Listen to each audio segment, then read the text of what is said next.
राम राम भाई, राम राम राम राम सर। साहब। राम राम जी, सबको बहुत बहुत राम राम, सबको नमस्ते। कैसे हैं भाई सब लोग?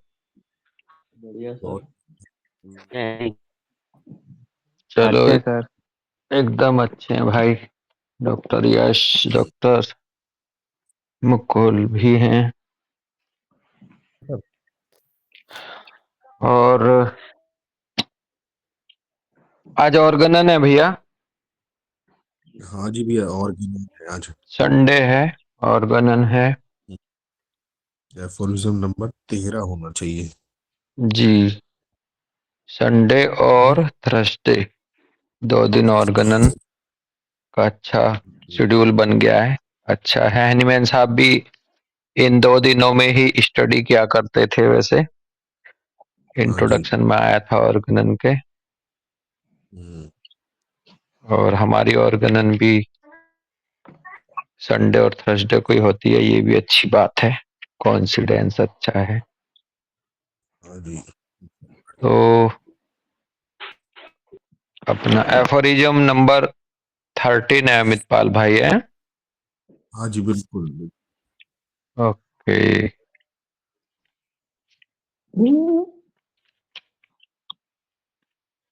एफोरिज्म नंबर 13 में कह रहे हैं, देयर फॉर डिजीज, ब्रैकेट में है, that does not come with in the province of manual surgery, considered as it is by the allopathists as a thing separate from the living whole, from the organism and its animating vital force, and hidden in the interior, be it of ever so subtle a character, is an absurdity that could only be imagined by minds of a materialistic stamp, hmm. and has for thousands of years given to the prevailing system of medicine all those pernicious impulses that have made it a truly mischievous, bracket में कह रहे हैं, non healing art. हम्म।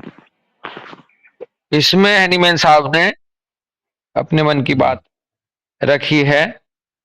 कह रहे हैं कि इसलिए ये जो डिजीज है, हम्म। ब्रैकेट में कह रहे हैं कि that does not come with in the province of manual surgery, यानी कि वो डिजीज जो कि मैनुअल सर्जरी के दायरे में ना आते हों। मैनुअल सर्जरी हम्म। के जो दायरे में आने वाले डिजीज है उनकी बात नहीं कर रहे हैं नीमैन साहब।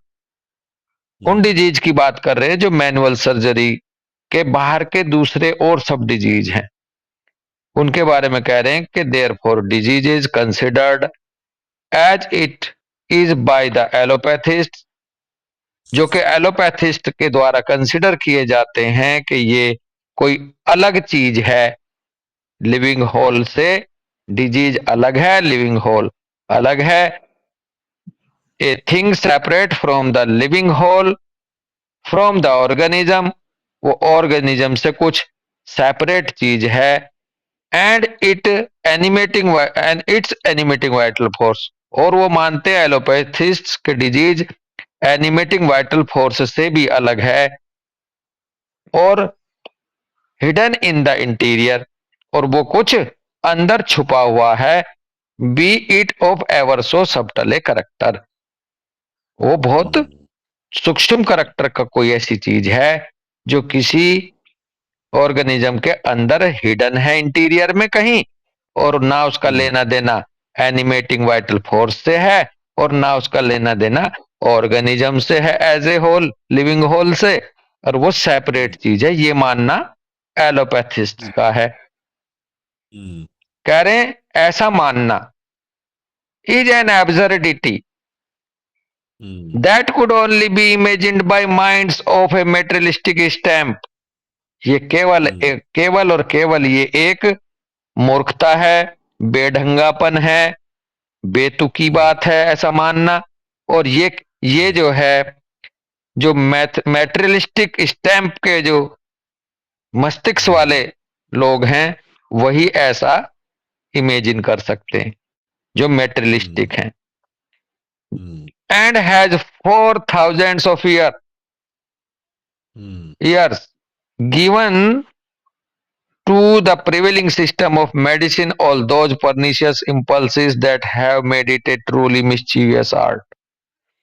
और अमित भाई कह रहे हैं कि ये जो मेटेरियलिस्टिक स्टैंप के जो माइंड थे, इन्होंने इसको ऐसे ही माना, और हजारों सालों से ये प्रचलन में चला आ रहा है सिस्टम ऑफ मेडिसिन के, इनकी ये मान्यता के डिजीज अलग होता है, ऑर्गेनिज्म से कुछ अंदर छुपा हुआ है, सबटल मटेरियलिस्टिक चीज कोई ऐसे इस सिस्टम चला आ रहा है मेडिसिन का।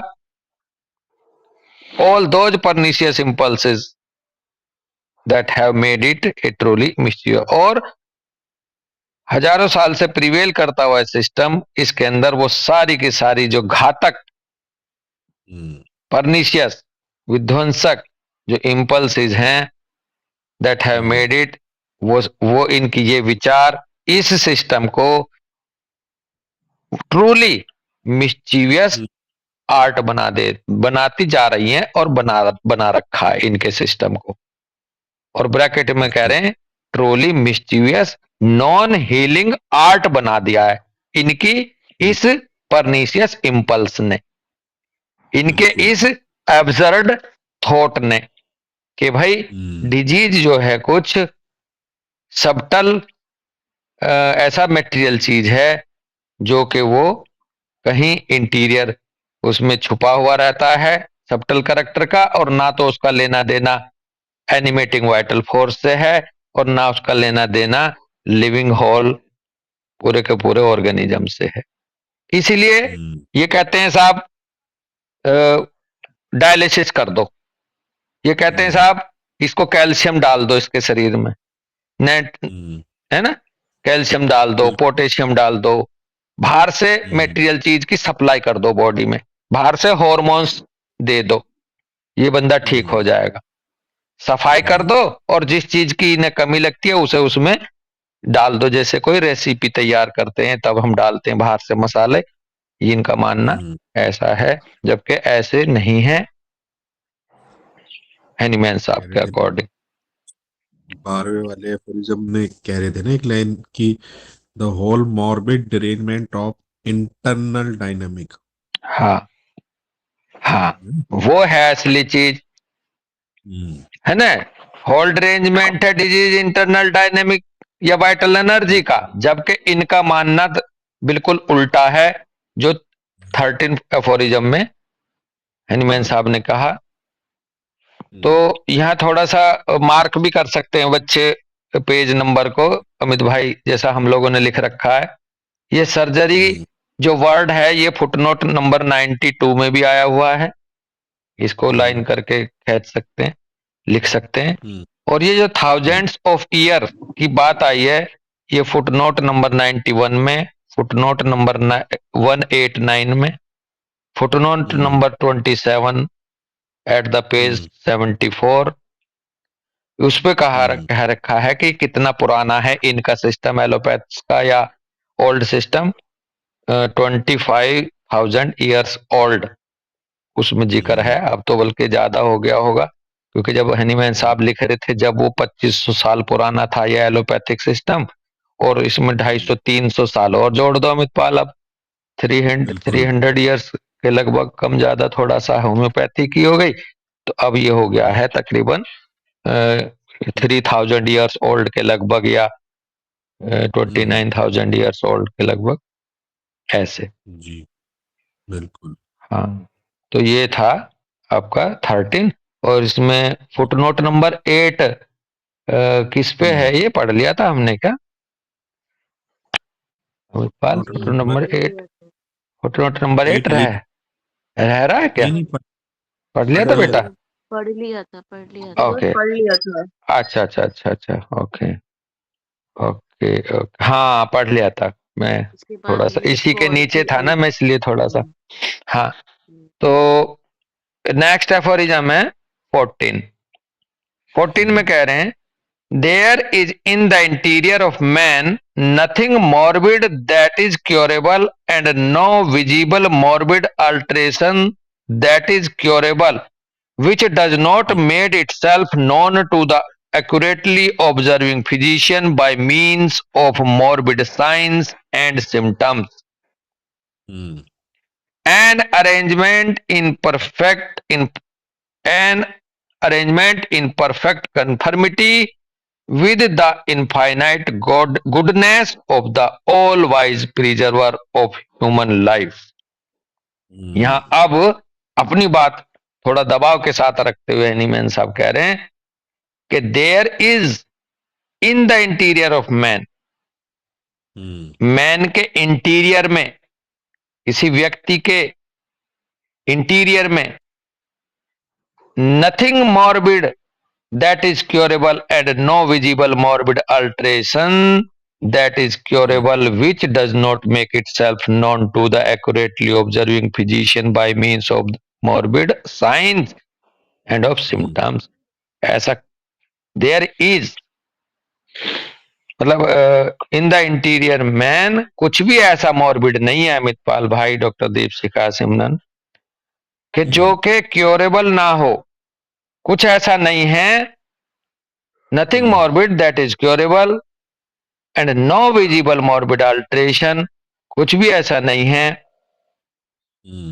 जो मॉर्बिड अल्ट्रेशन नो विजिबल हो किसी क्योरेबल डिजीज में, which does not make itself known to the accurately observing physician by means of morbid signs and symptoms, जो कि अपने आप को morbid sign and symptoms के रूप में विजिबल ना कर रहा हो एक एक्यूरेटली ऑब्जर्विंग फिजिशियन के सामने। कहने का भाव यहां तक ये है कि जो क्योरेबल हो सकता है, जो मॉर्बिड अल्ट्रेशन है जो क्योरेबल हो सकता है, उसने अपने आप को साइन, मॉर्बिड साइन और सिम्टम्स के रूप में एक एक्यूरेटली ऑब्जर्विंग फिजिशियन के सामने अपने आप को ज्ञात किया हुआ है, दर्शाया हुआ है, कुछ भी छिपा नहीं है। एक एक्यूरेटली ऑब्जर्विंग फिजिशियन के सामने अपने आप को उसने नॉन किया हुआ है। और कैसे किया हुआ है? An arrangement in perfect conformity with the infinite goodness of the all-wise preserver of human life। एक इतना परफेक्ट कन्फर्मिटी के साथ अरेंजमेंट के रूप में नॉन ज्ञात किया हुआ है, नॉन किया हुआ है, और with the infinite goodness of the all wise preserver of human life. किसके साथ? इनफाइनाइट गुडनेस के साथ, सर्वज्ञाता, सब कुछ जानने वाला जो प्रिजर्वर ऑफ ह्यूमन लाइफ है, उसके द्वारा एक परफेक्ट कन्फर्मिटी के साथ अरेंजमेंट में ये सामने रख रखा है। कैसे कैसे रख रखा है? मॉर्बिड साइन और सिम्टम्स की एक ऑर्डर होता है। हम कई बार पढ़ते हैं, तीन चार पॉइंट्स हैं, ये बड़े अच्छे से लगे जब मुझे डॉक्टर आर के जायसवाल सर ने, हमारे सर ने हमें बताया था। वो अक्सर बताते थे बच्चों को, हो सकता दीपशिखा को भी याद आ जाए जो उनके टच में रहे हैं। सर बोलते थे नॉर्मल फिजियोलॉजी होती है ऑर्डर अपने आप में, नॉर्मल ऑर्डर। जब ये ऑर्डर डिस्टर्ब हो जाता है हेल्थ का, बायोकेमिकल रिएक्शंस का, प्रोसेस का, शरीर के हेल्दी प्रोसेस का, तो इसको पैथोलॉजी का नाम देते हैं और इसको कहते हैं disorder in order. Disorder in order, ठीक है जी। तो बेसिकली ये जो डिसऑर्डर इन ऑर्डर जो है, ये भी ऑर्डर इन डिसऑर्डर होता है। तीसरा पॉइंट है ऑर्डर इन डिसऑर्डर, यानी कि डिसऑर्डर का भी एक ऑर्डर कि पहले ये डिस्टर्ब होगा, ये नहीं क्योर किया तो फिर नेक्स्ट ये डिस्टर्ब होगा, इसके बाद फिर नेक्स्ट ये होगा। तो ऑर्डर इन डिसऑर्डर जब तक मिल रहा है हमें, तब तक माइंड और बॉडी दोनों साथ लेके उसका सामना कर रही है, काउंटर कर रही है उसको। लेकिन लास्ट में एक लाइन और आई, डिसऑर्डर इन डिसऑर्डर। अगर डिसऑर्डर का भी ऑर्डर बिगड़ गया तो ये हो गया चेयोटिक, ये हो गया डिलीरियम, ये हो गया एक तरह से वन साइडेड, जहां माइंड और बॉडी दोनों एक साथ एनकाउंटर नहीं कर रहे हैं, किसी परिस्थिति को फेस नहीं कर रहे हैं, अपने अपने राह चल दिए, तो वहां हो गया डिसऑर्डर इन डिसऑर्डर। इसको हम ऐसा समझते हैं ये वन साइडेड होते हैं। जब पहले तो डिसऑर्डर इन डिसऑर्डर को ऑर्डर इन डिसऑर्डर में लाओ, फिर ऑर्डर इन डिसऑर्डर को का जो है डिसऑर्डर खत्म करके उसको ऑर्डर में लाओ फिर से, यानी कि नॉर्मल हेल्दी प्रोसेस में लाओ। तो ये जो इसमें आया ना कि an arrangement in perfect conformity, उसका अरेंजमेंट भी साइन और सिम्टम्स का आना एक परफेक्ट कन्फर्मिटी के साथ है। और यहीं से फिर हैरिंग्स लॉ ऑफ क्योर आ जाएंगे, डायरेक्शन ऑफ क्योर, कि जो पहले आया वो बाद में जाएगा, जो बाद में आया वो पहले जाएगा, है ना। ये इनका अरेंजमेंट ही हमें डायरेक्शन ऑफ क्योर के लिए और ज्यादा मजबूत करेगा। ये भाव मुझे इसमें महसूस हुआ, डायरेक्शन ऑफ क्योर भी, क्योंकि ये एक परफेक्ट अरेंजमेंट है ना दीपशिखा और सिमरन या अमित भाई। परफेक्ट अरेंजमेंट उसको ही कहते हैं। अब इसको जोड़ दो बड़े सर की 7 लेयर से, 7 लेयर ऑफ सप्रेशन से। हालांकि उसमें एक गुंजाइश रखनी है कि 1 लेयर से सीधे 3rd लेयर पे भी आ सकती है, सब अकॉर्डिंग टू सेंसिटिविटी, किसका ऑर्गन क्या सेंसिटिव है। अदरवाइज सर ने ऐसे बोला था, या फिर ये कह लो कि वो इतनी तेजी से गुजरती है 2nd लेयर से कि वो तेजी से 3rd लेयर पे पहुंच जाएगी पैथोलॉजी। हम 7 लेयर और सप्रेशन में ये पढ़ते हैं कि पहले स्किन पे दिक्कतें आती हैं 1st लेयर, फिर आपकी डाइजेस्टिव सिस्टम यूरिनोजेनाइटल पे आती है, फिर तीसरा मतलब म्यूकस मेम्ब्रेन पे, 3rd फिर आ रही है मान लो कनेक्टिव टिश्यू, 4th आ रही है मान लो आपका हार्ट सीवीएस वगैरह, उसमें और भी वर्ड हैं, मोटा मोटा असेसमेंट हम ले रहे हैं। फिर 5वां आता है मान लो आईपीयूडी या आईयूपीडी, क्या वर्ड है वो सिस्टम जहां पर आपके डायबिटीज एंड अपने हॉर्मोन्स। फिर 6th आ जाता है नर्वस सिस्टम, 7th आ जाता है आपका जेनेटिक म्यूटेशन। तो सर के इस को भी देखा जाए 7 लेयर ऑफ सप्रेशन को, तो यहां भी साइन एंड सिम्टम्स या पैथोलॉजी का एक ऑर्डर है, एक परफेक्ट अरेंजमेंट है। अमित भाई बड़े सर बोलते थे कि अगर, या मैंने कहीं और किसी सेमिनार में किसी टीचर से सुना कि यदि आपके 3rd लेयर मान लो फॉर एग्जांपल आपके जॉइंट पेन, किसी को गाउट हो जाती है, आर्थराइटिस हो जाती है, अगर वो सप्रेस हुई तो उसका बीपी पैरेलल बढ़ने लगेगा आगे। मैंने खुद देखा किसी का डायरिया सप्रेस हुआ, उसको बैक एक हो गया जॉइंट में, कमर में दर्द। मैंने अपनी तजुर्बे में लिया, डाइजेस्टिव सिस्टम डिसऑर्डर था, डायरिया था, उस बंदे ने जो भी उसको दवाई ली, मैं किराए पे रहता था, वहां मेरा ओनर था, तो मैंने वहां ये ऑब्जर्व करी कि वो अपना एलोपैथी से लूज मोशन वगैरह जैसे ही अमित पाल भाई बंद करे ना उन्होंने जी, तो मैंने देखा 2-4 दिन बाद कह रहे डॉक्टर साहब वो तो सही हो गए, लेकिन मेरे कमर में जो है बहुत अकड़ गई, कमर में दर्द हो गया, स्टिफनेस हो गई। तो मैंने वहां ये महसूस करा कि ये जॉइंट पे 2nd लेयर से 3rd लेयर पे गई है। हम एब्रोटेनम को पढ़ते हैं, एब्रोटेनम को जब हम पढ़ते हैं तो रूमेटिज्म आफ्टर सप्रेस्ड डायरिया, तो 2nd layer convert in transfer into 3rd layer, वहां हम देखते हैं ऐसा। तो हमें ना कई मेडिसिन में, कई क्लिनिकल एक्सपीरियंस में ये 7 लेयर ऑफ सप्रेशन जनरली दिखाई देता है ना। तो ये ये तो चीज है। है कि हाँ Amit. Minimum dose small dose में काम करेंगे तो ये सप्रेशन ना के समान दिखाई देगा। ये हाँ वहाँ क्लिनिक पे भी बहुत दिखाई देगा जो मदर टिन चार दिन में 4 बार खिला रहे हैं, हाँ पेटेंट दे रहे हैं, हाँ वहाँ बहुत दिखाई दे, हाँ एलोपैथी में बहुत दिखाई दे। हाँ लेकिन इस पे काम कर तो ये रेयर ही दिखती हाँ, ये एक समझदार होम्योपैथ जो कि अपना 7 कार्डिनल और प्रिंसिपल्स को फॉलो करते हुए राइट है।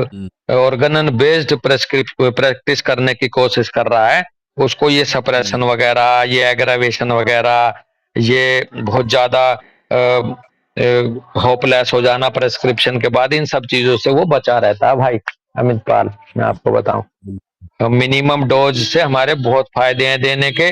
अगर पैलिएशन भी, पैलिएटिव भी चली गई तो बहुत ज्यादा पैलिएशन नहीं होगा, और अगर कोई सही नहीं गई है तो बहुत ज्यादा सप्रेशन नहीं करेगी, एसेसरी सिम्टम्स नहीं आएंगे उसके अपने, है ना। तो बहुत जी। अच्छा, बल्कि कितनी अच्छी बात है। अभी फ्राइडे में आप तो थे नहीं दोनों भाई, मतलब ना दीपशिखा थी ना आप थे अमित। उधर मैं बच्चों को यही कह रहा था, मैंने कहा भैया बात सुनो, धीरे धीरे सब लोगों को समझ तो आ ही जाएगी ये पैथी, ये system.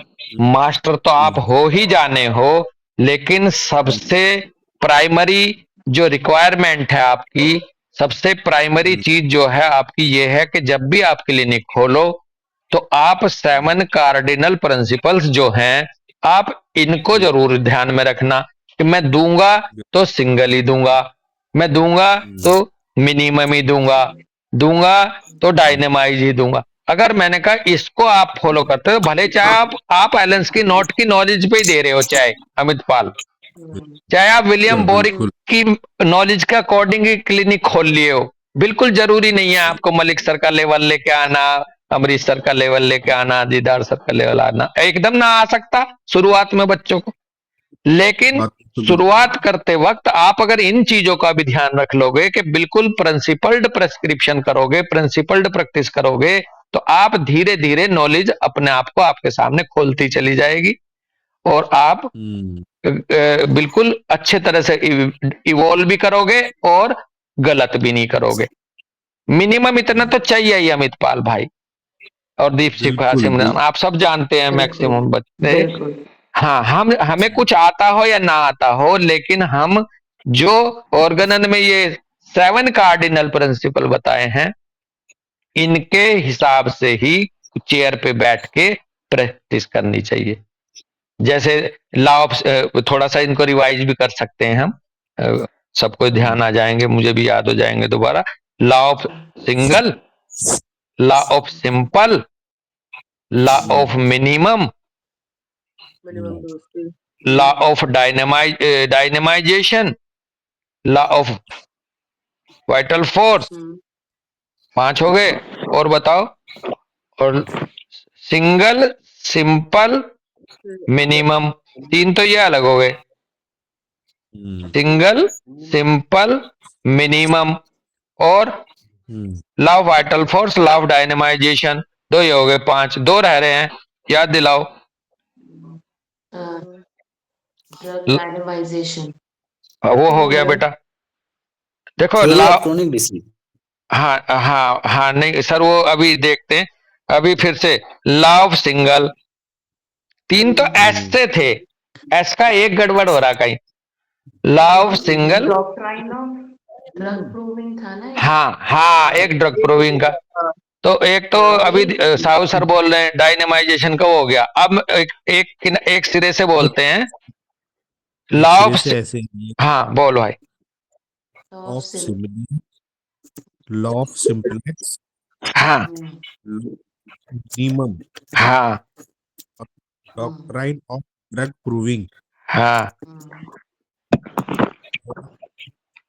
Theory of vital disease, force, हाँ थ्योरी ऑफ हाँ, डॉक्ट्राइन ऑफ ड्रग डाइजेशन। डायनेमाइजेशन। अब ये 3 ऐसे हैं, आपके सिग्नल थोड़े गड़बड़ हो रहे हैं।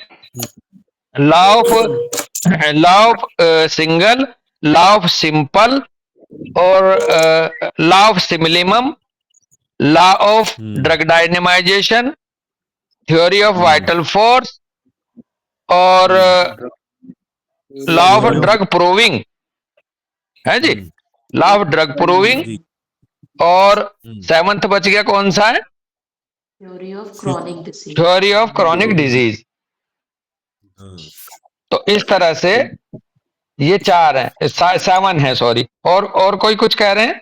किसी को पॉइंट रखना, साहु सर वगैरह? सर बेसिकली ये 3 लॉ है, 2 डॉक्ट्राइन है और 2 थ्योरी है। हाँ बोल बेटा, यस बोल। सर 3 लॉ तो हमारे सिमिलिया, सिंपलेक्स और मिनिमम ये हो गए, हाँ हम्म और 2 डॉक्ट्राइन हो गए, ड्रग प्रूविंग और ड्रग डायनामाइजेशन, दोनों डॉक्ट्राइन है। हाँ हम्म थ्योरी है क्रॉनिक डिजीज और वाइटल फोर्स। हाँ। हम्म तो ये हो गए total 7, 3 law, 2 doctrine, 2 theory. Sequence में बोल दो। पहला है लॉ ऑफ सिमिलिया, दूसरा है लॉ ऑफ सिंप्लेक्स, तीसरा है लॉ ऑफ मिनिमम, सिंगल। तीसरा लॉ ऑफ मिनिमम। ओके। पहला मिनिमम दूसरा सिंपल, तीसरा मिनिमम। हाँ हम्म फिर चौथा है doctrine of drug proving. Okay. हाँ फिर पांचवा है थ्योरी ऑफ क्रॉनिक डिजीज। हाँ हम्म छठा है थ्योरी ऑफ वाइटल फोर्स। हाँ। फिर सातवां है doctrine of drug proving, drug okay. Dynamisation. Drug dynamisation proving पहले हो गया था, हाँ पूर्विंग ड्रग डाइन। तो अब कुल मिला के देखो, जब भी दो सिंगल देना, जब भी दो जी सिंपल देना, यानी कि कंपाउंड मत देना मिला करके, पेटेंट मत देना। जी जब भी दो मिनिमम देना, यानी कि सिंगल डोज से शुरू करो, सिंगल ग्लोब्यूल से शुरू करो। सिंगल डोज में 1 ग्लोब्यूल, 2 ग्लोब्यूल, 4 ग्लोब्यूल, अपनी अपनी वो है लेकिन हैनीमैन साहब कह रहे हैं single poppy seed size globule जी सफिशिएंट होता है डोज में। हैनीमैन साहब कह रहे हैं, हम अपनी तरफ से कोई नहीं कहता। तो लॉ ऑफ मिनिमम दो, ठीक है जी। वाइटल फोर्स जी को आप मान के चलिए कि डिजीज डायनेमिक ही होता है, डायनेमिक डिजीज होता है, ना कि मेटीरियल। हमेशा प्रूव्ड मेडिसिन ही दें, जो वेल प्रूव्ड मेडिसिन मेटेरिया मेडिका में आपने पढ़ रखी हो, जो वेल प्रूव्ड है जी। तो जी पोटेंसी देना, वेल प्रूव्ड देना, वाइटल फोर्स को मानना कि डायनेमिक्स में काम करती है मेडिसिन भी, और डायनेमिक वाइटल फोर्स होता है ये मानना, मिनिमम देना, सिंगल देना, सिंपल देना, और सिमिलिमम करके देना, है ना सारा का सारा ये प्रैक्टिस का ही मामला अमित पाल, बिल्कुल बिल्कुल है ना एक प्रेस्क्राइबर की सारी क्वालिटी ये। भाई इतनी तो जरूर होनी चाहिए डॉक्टर यस। नए बच्चों को आप भी बोलना, अपने जैसे आप सीनियर हो गए हो इंटर्नशिप में, फर्स्ट जी प्रॉप के बच्चे को बताना शुरू करो कि भाई इतनी मिनिमम जिम्मेदारी के साथ जरूर चलना है, फिर आगे आपको नॉलेज करती जाए बढ़ती जाएगी, आप इन्हीं नियमों के आधार पर एक्सपर्ट होते चले जाओगे। और सारे लिटरेचर की, सारी थ्योरी की, सारी फिलोसफी की नॉलेज इन 7 नियमों के साथ ही जुड़ती चली जाएगी फिर। तो ये तो बहुत अच्छा था। हाँ अमित? कार्डियन प्रिंसिपल में ना एक और आना चाहिए था हाँ कि फिजिशियन को एक बहुत अच्छी इंटेंशन से, बहुत अच्छी प्योरिटी से भी काम करे। हाँ हाँ, गुड ह्यूमन बीइंग्स तो पहले ही बने, और वो शायद फिर हाँ होनीमैन साहब ने वो सबसे पहले कह दी थी, सबसे वो पहले सर कह दी अगर थी। जिसको क्रॉनिक डिजीज और वाइटल फोर्स की नॉलेज होगी तो वो तो सर उसमें नॉलेज मिल ही जाएगी उसे। हाँ, क्रोनिक डिजीज की और ऑर्गेनन की, द क्रोनिक डिजीज और वाइट ऑर्गेनन की नॉलेज के बाद ये सब आ जाती है। और अमित भाई आप बहुत अच्छी बात कर रहे हो, आपका फील बहुत अच्छा आ रहा आपके अंदर से। लेकिन हैनीमैन साहब ने कुछ ऐसे नियम है कि पहले तो एक टीम चुनी है, 12 क्रिकेटर की हाँ टीम चुनने से पहले इस बात का ध्यान था कि बंदे अच्छे लेने हैं। तो इसलिए अब जब टीम चुन ली तो उनको समझा रहे हैं 7 नियम ये। तो वो जो आप कह रहे हो ना, वो तो टीम चुनने से पहले ही कह दिया उन्होंने कि इस टीम में सिलेक्शन ही उसको मिलेगा जो अच्छा बंदा होगा। लेकिन जब सेलेक्ट हो गया तो उसे अब क्या क्या रूल फॉलो करने हैं। हाँ, अच्छा इंसान तो नेचर अपने आप यहाँ लाएगी, अच्छा इंसान इसमें टिक पाएगा और अच्छे इंसान को यहाँ आना ही होगा इस लाइन में। तो अब आने के बाद, सिलेक्शन के बाद जो रूल फॉलो करने, वो ये 7 कार्डिनल है। हाँ जी। इस एफोरिज्म के लास्ट लाइन में सर मैं ऐसा ही कुछ भाव समझ रहा हूं। इसमें जो लिखा है कि all wise preserver of human life, हाँ जो वाइज प्रिजर्वर है विथ इनफाइनाइट गुडनेस, हाँ उसके हाँ अंदर में जो इनफाइनाइट गुडनेस है, उसके हाँ माध्यम से वो अरेंजमेंट इन परफेक्ट कन्फर्मिटी में पहुंचता है। ऐसा हाँ, ये गुड इंटेंशन इनफाइनाइट गुडनेस को रिप्रेजेंट कर रहा है। उनकी जो वो जो अनंत भलाई वाला है, अनंत अच्छाई करने वाला है। और ये all wise preserver basically human life का कौन हुआ? प्रभु हुए या वाइटल फोर्स हुआ? ह्यूमन लाइफ की बात हो रही है तो ये तो ईश्वर की बात हाँ हाँ, क्योंकि प्रिजर्वर हमारा कहीं ना कहीं वाइटल फोर्स को भी मान लेते हैं कि ये प्रिजर्व करता है हेल्थ को हार्मनी में बना के रखने के लिए। लेकिन लेकिन यहाँ all wise preserver human life, wise जुड़ा है ना, तो हाँ, सर्वज्ञाता ऑल वाइज का मतलब सब कुछ जानने वाला, संरक्षक, इंसानी जीवन का, ह्यूमन लाइफ को सुरक्षित रखे, ह्यूमन लाइफ को वो संरक्षक जो सब कुछ जानता हो और इनफाइनाइट गुडनेस वाला हो। अभी जो डॉक्टर साहू सर ने बात कही है, और यही गुड इंटेंशनड पर्सन ही इनफाइनाइट गुडनेस वाला हो सकता है अमितपाल। बिल्कुल हो सकता नहीं, होगा ही यही। हाँ हाँ, तो इसलिए वो आपका भाव बहुत प्योर भाव, शुद्ध भाव इसमें पहले ही है। और बॉस यहाँ पे जो है, अभी हमने क्या किया ना, हमने इतने पैराग्राफ को ट्रांसलेट किया। हाँ, तो इसमें ये जो ऑल वाइज प्रिजर्वर और इनफाइनाइट गुडनेस है ना, ये फिजिशियन की क्वालिटी है, फिजिशियन के लिए बोला जा रहा है। An arrangement in perfect conformity with the infinite goodness of the all wise preserver of human life. हाँ बिल्कुल। और फिजिशियन की अगर आप यहाँ भाव फिजिशियन का उठाया है डॉक्टर दीपशिखा ने, तो ये तो अमितपाल से और ज्यादा मैच कर गया। अमितपाल यही तो कह रहे थे कि इसमें एक रूल और होना चाहिए था कि इसके अंदर इसमें एक अच्छा इंसान आना चाहिए, अच्छी इंटेंशन से काम करने वाला इंसान आना चाहिए।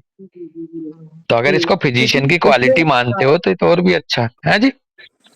बस इसका पूरा सार यही है कि जो भी किसी भी मनुष्य के अंदर में जितने भी जो ये मॉर्बिड ऐसी चीजें हैं जो क्योरेबल हैं, वो सब जो है एक अच्छे फिजिशियन को, जो एक all wise preserver of human life होगा, हाँ उसको अपने मॉर्बिड साइन और सिम्टम से ये सब कुछ वो ऑब्जर्व कर लेगा। हाँ, कर लेगा, या उसके सामने ये सब कुछ अवेलेबल है, करा रखा उसने साइन एंड सिम्टम्स के रूप। हाँ, बहुत बढ़िया, बहुत बढ़िया। तो हाँ बेटा, मैं एक दिन परसों एक पेशेंट आई थी, तो वो मतलब नॉर्मल बात कह रही थी। तो मतलब केस टेकिंग के टाइम पे बोले कि, मैंने कहा कि आपका ड्रीम क्या है? तो वो बोले कि ड्रीम मेरा बस यही है कि जो मुझे अपनी बेटी को ना डॉक्टर बनाना है। तो मैंने कहा ये तो बहुत अच्छी बात है। बोले जेन्युइन डॉक्टर बनाना है। मैंने कहा जेन्युइन क्यों जोड़ा आपने? तो बोले कि एक बार मुझे थोड़ी सी स्किन डिजीज हुई थी, तो मैं डॉक्टर बत्रा के क्लिनिक में गई। तो उन्होंने सिंपल मतलब ट्रीटमेंट की, उन्होंने 25,000 रुपए बोल दिए। तो वो बोले कि मतलब आजकल इतना वो हो गया है कि मतलब कहीं पे भी कोई चीज जेन्युइन रह ही नहीं गई है। तो वही चीज मतलब आज वो चीज हुई ना कि मतलब लोग भी मतलब फील करते हैं ये सारी चीजें कि कौन जेन्युइन है, मतलब किसकी फीलिंग क्या है। हाँ हाँ हाँ, नहीं आप बिल्कुल सही कह रहे हो। जो ह्यूमैनिटी है वो त्रस्त है इस समय पर, जी वो इस समय पर त्रस्त हो रखी है। पैसा का पैसा चला जा रहा है और बंदा ठीक होता नहीं है, क्योर नहीं हो रहा है। हाँ क्योर होता नहीं है। तो आप बिल्कुल सही कह रही हो। हाँ जी, बस ठीक होने के डायरेक्शन की तो बात ही छोड़ी कि उधर जा रहे हैं। सबसे पहले पहुंचते ही जैसे लगता है बकरा आ गया, 25,000 30,000 के टेस्ट लिख दो, हाँ सबसे पहले टेस्ट लिख दो, हाँ ठीक है, और 10 रेडिएशन और सब चीज करा लो, चाहे उससे मतलब हो चाहे ना हो, ऐसे हाँ बकरा पकड़। और उसके हाँ बाद फिर हाँ अननेसेसरी जो मेडिकेशन है, फिर इस डिपार्टमेंट में भी दिखाइए, अब आप उधर भी जाइए, उस डिपार्टमेंट में भी दिखाइए, फिर उधर भी दिखाइए, हाँ सबसे कंसल्टेशन करिए। हाँ। तो तो ये इसीलिए तो मैं आपको बोल रहा हूँ कि इसीलिए आज ना वो कहते हैं ना क्राई में है, जो हैनीमैन साहब बोलते हैं ना, श्रीकिंग मोड पे है ह्यूमैनिटी। भले चाहे वो ना दिख रहा हो, अब दिख भी रहा है। आप जाओ तो सही इनके टच में, जहां ये हॉस्पिटल के आसपास जितने भी चेहरे निकलते हैं इलाज करा के, वो सब खिले हुए तो होते नहीं है। जो जा रहा है वो भी, जो आ रहा है वो भी। तो खैर ये बहुत ही जी सर, दुख भरा है, हमारे क्षेत्र में भी है, इनमें भी है। हाँ बेटा, हाँ भाई जी। मैं सर यहाँ पे इस चीज पे एक एग्जांपल मैं देना चाह रहा हूँ। जी एक सर। मैटर वैसी आ गया। जी मेरे फादर जो है वही प्रैक्टिस किया करते थे पहले, स्वास्थ्य विभाग में पहले जॉब में थे। तो वो अपना अनुभव मेरे को हमेशा साझा किया करते हैं कि हम्म, हमारे इंटेंशन का भी फर्क पड़ता है करके। यदि पेशेंट आया और हम उसको किस भाव से ट्रीट कर रहे हैं, वो कितना भी कॉम्प्लिकेटेड से कॉम्प्लिकेटेड डिसीज हो, कॉम्प्लिकेटेड सिचुएशन में हो, लेकिन यदि हमारा इंटेंशन सही है तो कहीं ना कहीं ऊपर वाला गॉड जो है कहीं ना कहीं हेल्प करता है। और ये उन्होंने कई बार इस चीज को फील किया। तो वो मेरे हाँ को हमेशा इस चीज को समझाते रहते हैं। तो ये जो लूटने का जो है, जैसे जैसे ये चीज आया कि डॉक्टर बत्रा ने 25,000 पहले ही लूट लिया, तो ये हाँ डॉक्टर के फील्ड में भी है, वो पेशेंट को भी ये पहुंच गया और वो जो है हील नहीं हो सकता वो। हाँ। और यदि हमारा साइकी इंटेंशन साइकी भी है साइकी हील साइकी करने गड़बड़ का। हुई, बिल्कुल बिल्कुल। बिल्कुल बिल्कुल। हाँ नहीं, आप बात पूरा करिए। बेसिकली तो डॉक्टर साहू जब उसने 25,000 सुने, और छोटी सी प्रॉब्लम मानती थी अपनी, अपने एक तरह से स्किन की वो, अब जैसे डॉक्टर संगमित्रा के भाव से आ रहा है, उसे लगता था कि ये बहुत 25,000 का तो काम नहीं है कम से कम। अच्छा, हाँ अब उन्होंने अब जब वो पेशेंट डॉक्टर के सामने जाएगा तो क्या वो नॉर्मल बैलेंस साइकी के साथ जा रहा है या डिस्टर्ब साइकी हो गई है पहले? जब डिस्टर्ब हो अब पहले गई। जब डिस्टर्ब डिस्टर्ब हो गया साइकी होगी तो वो पिक्चर अपने बारे में सही सिम्टम दे पाएगा, नहीं। सही पिक्चर दे पाएगा किसी डॉक्टर को? अब अगर किसी को कहीं एक तरह से डिस्टरबेंस पहले से पहले आ गया, असंतुष्टता के भाव रूप में, तो ये सारी चीजें हैं भैया, जी। बिल्कुल। लेकिन मैं बताऊं डॉक्टर संगमित्रा, यहाँ भी हल्का सा जेनविन जेनविन उसने पैसों को लेके तो ले लिया, लेकिन अगर 25,000 ना भी कोई मांगे, 100 रुपए ही ले, वो भी वो जी भी जेन्युइन होना उसके लिए अकॉर्डिंग टू प्रिंसिपल्ड प्रैक्टिस करना ही है, ना कि पैसे हाँ कम जी लेना। उस पेशेंट का जो हाँ जेन्युइन है, अभी उसको असली पता चली नहीं है, उसके लिए जेन्युइन है कि मैं ऐसे डॉक्टर बनाऊंगी जो लोगों को ना लूटे। हाँ जी ये उसका जेन्युइननेस है। अदरवाइज जेन्युइननेस हम लोगों के लिए हाँ है जो अकॉर्डिंग टू प्रिंसिपल प्रैक्टिस करता हो। जी बॉस जी। तो ये है, कहो तो यहीं रुके, और 8:42 जी हो बस गए। ठीक है, और कोई किसी को कोई पॉइंट रखना है तो करे रखें।